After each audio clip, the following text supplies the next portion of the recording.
Handa nang ibiyahe ang mga tabla ng kahoy na ito nang madiskubre ng mga otoridad sa Sitio Bigok, Santa Teresita, Cagayan. Na-recover ang mga ito sa pampang ng ilog pasado alas 5 ng hapon ng Biyernes, May 8. Sa pagsisiyasat ng PNP, 25 piraso ng white lawn lumber o mahogany at 2x3x12 ang bawat sukat ng mga ito. Ang lahat ng ito may kabuang sukat na 120 board feet at nagkakalaga ng 6,000 pesos. Apparently awaiting retrieval and transport. The confiscated pieces of evidence have an estimated market value of more or less 6,000 pesos.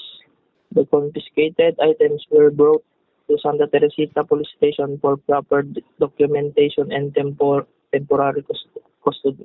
Ang mga ganitong kahoy raw madalas na ginagamit sa paggawa ng mga muebles. Bali, for pick up na po kasi yun, ma'am. Iiwan tapos may parang kukuha, ma'am, ng sakyan.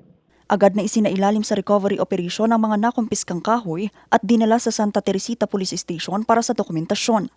Sa ngayon, patuloy ang investigasyon para matukoy ang may-ari at responsable sa iligal na pagputol ng kahoy.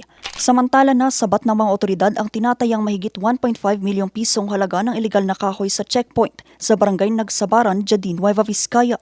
Nabisto ito ng maharang na mga tauhan ng First Nueva Vizcaya Provincial Mobile Force Company, ang isang kahina-hinalang truck na walang plaka at nakapatay ang ilaw habang dumaraan sa 24/7 border checkpoint sa lugar. Kinilala ang driver ng truck na si alias Romel, 50 anyos at pahinante nito na si alias Dani, 26 anyos na kapwa-residente ng Kalinga. Sa isinagawang inspeksyon na diskubre sa loob ng sasakyan ang humigit kumulang 3,000 board feet ng mga kahoy na walang kaukulang permit at transport documents. Posibleng maharap sa kasong paglabag sa Presidential Decree 705 o Revised Forestry Code of the Philippines ang driver at pahinante nito.